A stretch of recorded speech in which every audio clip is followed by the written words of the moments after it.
बहुत समय पहले की बात है। एक अकेला कबूतर एक बड़े और सुंदर वृक्ष के नीचे रहता था। वह बहुत ही खुश रहता था उस पेड़ के नीचे, क्योंकि उस पेड़ के नीचे अपनी आवाज़ को निकालता था।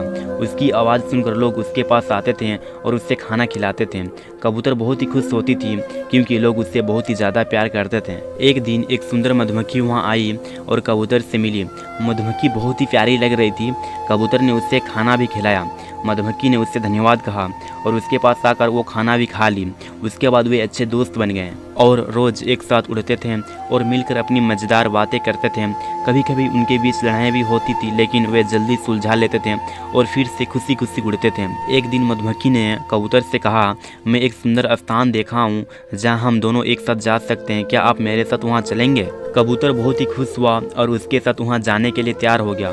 मधुमक्खी ने कबूतर को अपनी राह दिखाई और वे दोनों उड़ते हुए नए स्थान की ओर चल दिए। जब वे वहाँ पहुँचे तो देखा कि वहाँ बहुत ही सारे रंगीन फूल थे और सुंदर पेड़ पौधे भी थे। वहाँ खूबसूरत झरने भी बह रही थी और दोस्तों की मुस्कान में उन्होंने एक दूसरे के साथ खेलना भी शुरू कर दिया। वे दिन भर फूलों के बीच उड़ते और खेलते रहे। उन्होंने एक दूसरे को अपनी खुशियाँ की कहानी सुनाई। धीरे धीरे वे एक दूसरे के लिए अच्छे दोस्त बन गए और उन्होंने एक दूसरे की मदद करना शुरू कर दिया।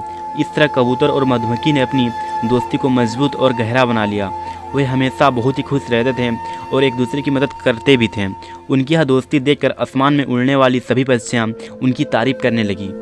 इस कहानी से हमें क्या सीख मिलती है कि एक अच्छी दोस्ती बहुत महत्वपूर्ण होती है और अपने दोस्त के साथ समय बिताने में हमें आनंद और संतोष मिलता है और हम एक दूसरे के साथ हमेशा सहायता कर सकते हैं।